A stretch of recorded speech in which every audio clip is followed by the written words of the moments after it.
to talk about the universe and space and your obsession and interest in space. So when did that start? Is that something that you've always been fascinated by? No, it started, my first attempt at astronomy probably took place in, it was 1979. I was playing with Ian during the Blockheads, and we had a tour of Australia and New Zealand. And this flying out to Australia, this flight was hopelessly delayed, and it took about 36 hours before we kind of got to this hotel in Melbourne. It's the middle of the night, and everybody's really jet lagged. I mean, I didn't used to believe in jet lag. I thought it was just people that weren't used to staying up all night. But no, it was fantastic, you know. Like, so one going, oh man, I've got to lie down. You lie down in your bed, like, and then suddenly you start whizzing, you know, and you get and there's all blockheads whizzing about in this hotel at night, you know. And at one point, I'm standing talking to some people, and I suddenly went, "Wow, the southern sky."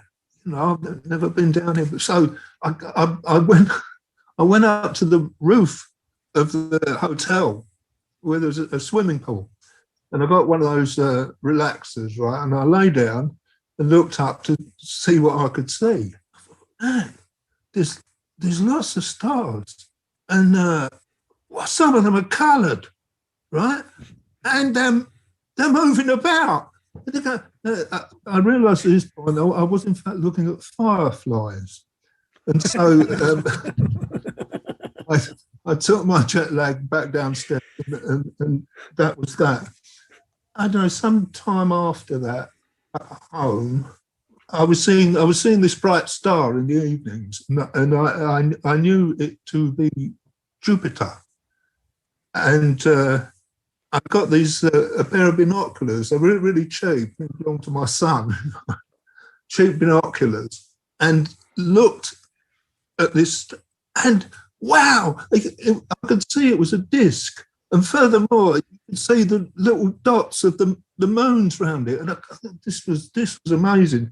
So I started looking at Jupiter, and of course the moon. Got some better binoculars, and just carried on like that for some time. Then I got this offer to do a tour of New Zealand.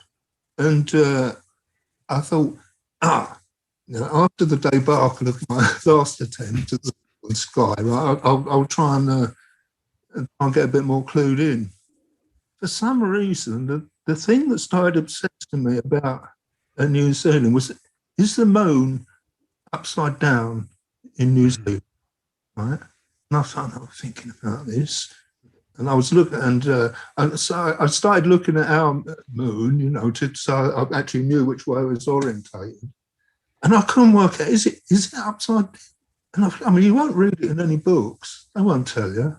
I mean, I even tried thinking about it, standing on my head and thinking about it. And anyway, I didn't know.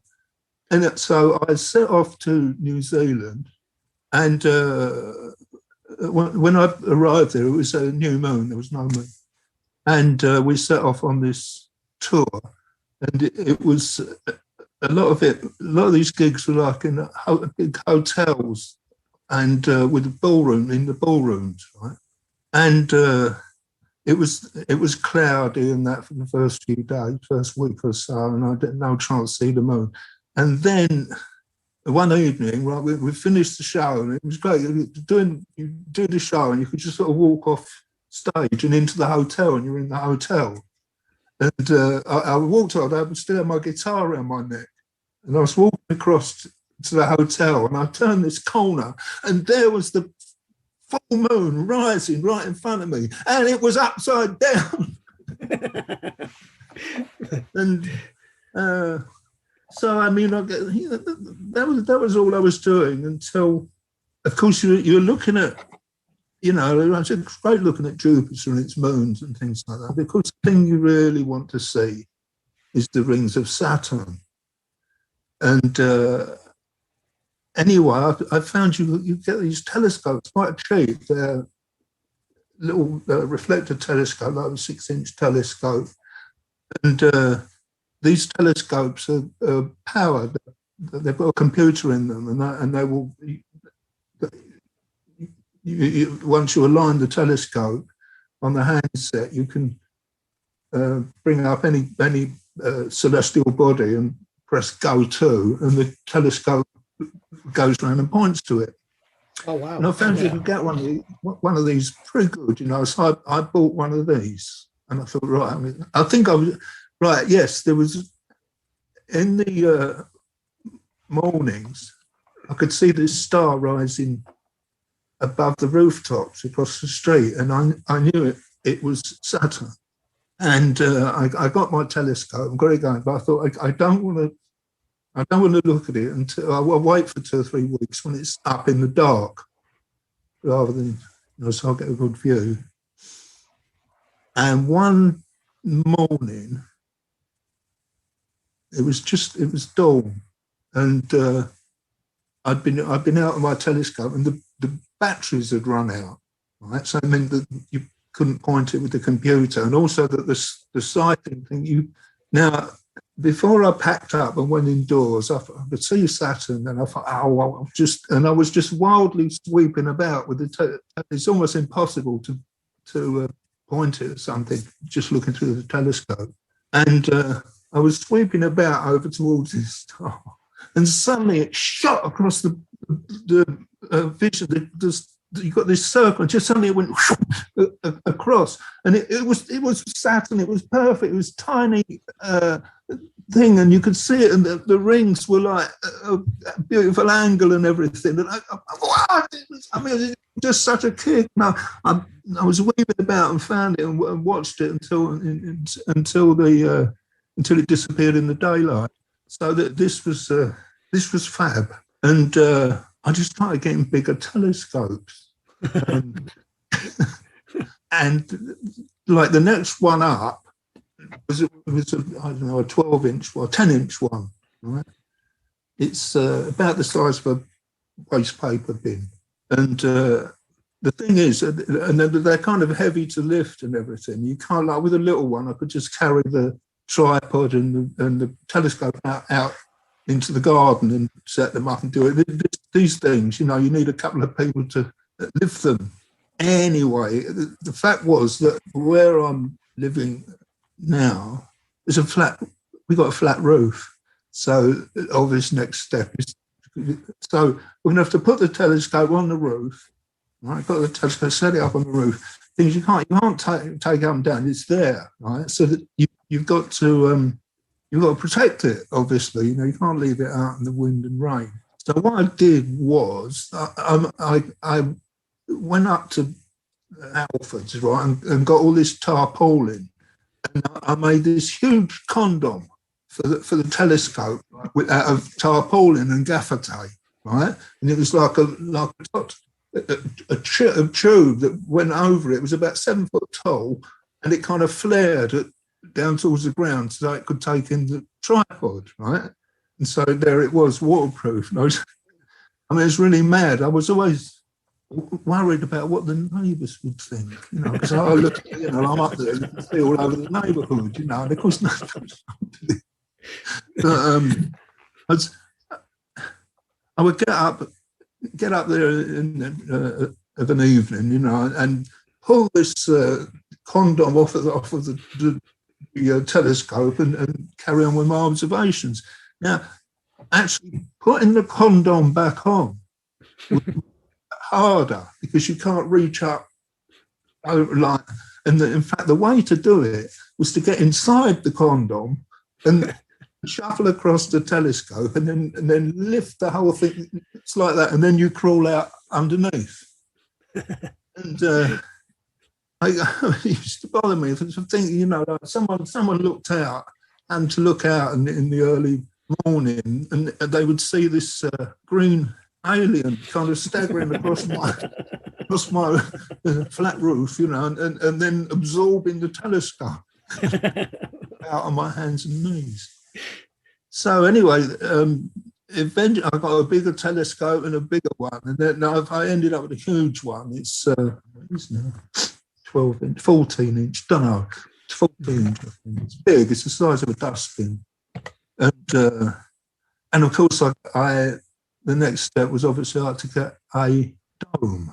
You see, and I went to the astrology show or whatever it is up in London, and I saw these domes you could get, fiberglass things, prefabricated, and that was quite a quite a thing setting up my dome. I still I wish to be discreet, with the neighbours and stuff and everything. And I'm thinking, wow, like how can we disguise this? And built the dome. How far can you see with that? Can you see Pluto, or do you?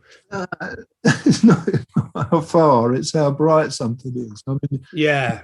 Obviously, with photography, we can use a camera or a digital CCD cameras and things like now, and you can take photos of very just dim things like galaxies and things, because these cameras take lots and lots of pictures, so you get effectively a very, very long exposure. So you're seeing things that you wouldn't be clear to the naked eye, and that was quite good.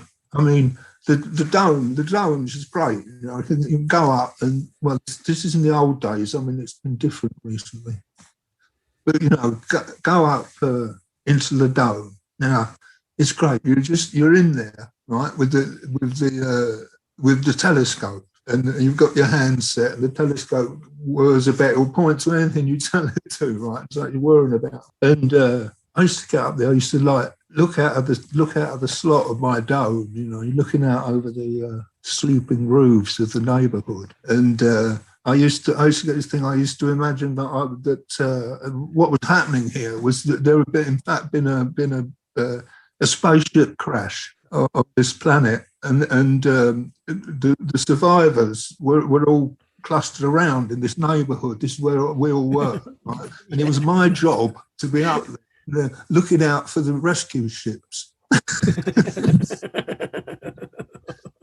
It's just great stuff like that. Or you could, even it's raining, man. You just keep the dome closed. You can just sit in there. You're in there with the telescope and sitting there with the rain pouring down, just great. And especially if you've got some biscuits, and you can just make the telescope whir about. It's like you're sitting in there with your R2D2, You're the master of the universe. Well, really, it's really great. Is there a fascination with the universe as well, or is it just because you're looking at these mysterious places? Well, I mean, I am just sort of interested, as anyone must be, But I mean, I'm fascinated by the discoveries astrophysicists are making, and the whole all of that, But I think amateur astronomy is the thing of it is just looking at groovy things, and there's a lot of groovy things up there to look at. I mean, I don't know whether it said, you just learn what are good things to look at. I mean, Saturn is, you can spend ages just looking at it and thinking that thing exists, and it's just so beautiful and unlikely, and I was thinking, if somebody asked, I mean, who could think of a thing like that? If somebody said they could create this beautiful, using two elements, create this beautiful object, a sphere with a ring round it. You think that thing, it was created along with the evolution of the solar system. It's just, it would come about with a natural, but it just looks so artistically good. Yeah. So it's the beauty of the solar system itself that appeals as much as a mystery. Oh yeah. You can obviously you can wax philosophical about it, looking at things. But I think when you're actually using a telescope, you're not really musing on the immensity of it. Just looking at something groovy. Do you follow things like the Mars thing at the moment? Do you watching all the footage that comes from Mars, or is it just purely a very personal thing for you, just looking through the telescope, what you can see? Mean, if I'm confronted with something like that, the Mars thing, and obviously I'll watch it. It's very, very interesting. But then again, that's a different buzz. It's just great to think that the people are doing this, and it makes you a bit regretful that you won't be around to see where it can be. That's all good, but that's a kind of different buzz from the telescope thing. I mean, is it quite local, really? Is it a solar system thing, or do you actually spend time thinking about the universe and if and where it ends and all those esoteric thoughts? Well, I do. I like to read, serious. But I'm not a scientist. And I think I don't know. You look on YouTube and there's something about how big is the universe. All right, I believe you, but I mean, do you like the way it makes your head feel thinking about it? The idea of the infinite, and it's quite profound, isn't it? Think about the universe, life, death. It's all in the same corner, isn't it? Yeah. I mean, it is. I think actually, if you've got a good night sky, just looking at it with the naked eye is like promotes those kind of feelings more than when you're looking through a telescope at something. It's like, what do you think? You're just thinking, in the case of Saturn, you're just looking at something that is always breathtakingly beautiful. You're looking at a work of art or something. You're not musing on how far away it is or anything like that. Just it in itself is great. So it's more the aesthetic, really, appealing to your kind of artful background. Yeah, or there are things like if you for instance look at the Orion Nebula, this is quite an easy one to see, and you can look into Orion and see this thing. What you see is it looks like a cloud in the sky, right? As if it's a cloud across and there are 4 stars in the middle of this nebula in a kind of trapezium shining, and you realize that these stars are lighting up this cloud. It's not a cloud in our skies, it's a cloud, and these things are lighting it up, and that's what you see. And then you realize they're millions and millions of miles apart. This thing is huge, this cloud, and it's just a cloud of dust, and that sets you thinking. I'm like, wow, yes, I just see this thing. It looks like, yes, as if you had some lights inside some cloud or that will be diffused by it, and suddenly realizing, you wouldn't even see this cloud, but there's these 4 stars shining away, and wow, that's pretty good. I like the idea that most of those stars are not there anymore. It's taken the light so long to get here. And there's other stars that you can't even see yet. I think that's quite mind-boggling. Surely, and all of these kind of things of time and distance is like the Andromeda galaxy is the most distant object that can be seen with the naked eye, if you know where to look. But you can see it. Now, that thing is just over 2 million light years away. So you start thinking, I'm looking at this thing, and you start thinking, I wonder if there's someone there looking back at me. And then you're thinking, wow, but the thing is, if I wanted to have a conversation, we can't do it, man.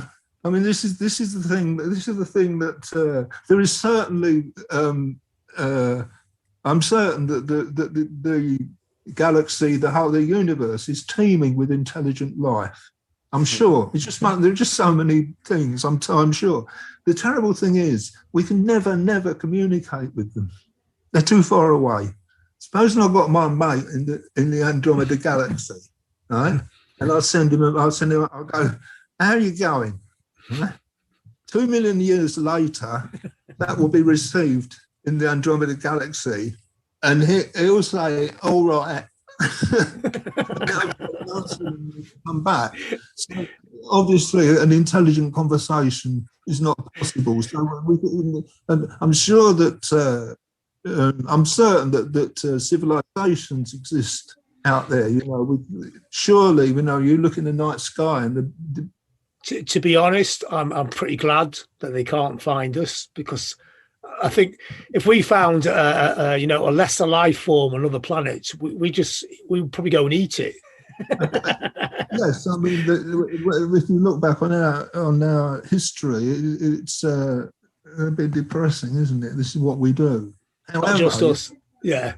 I mean, the point is, if we meet a civilization more powerful, then we will be the nation.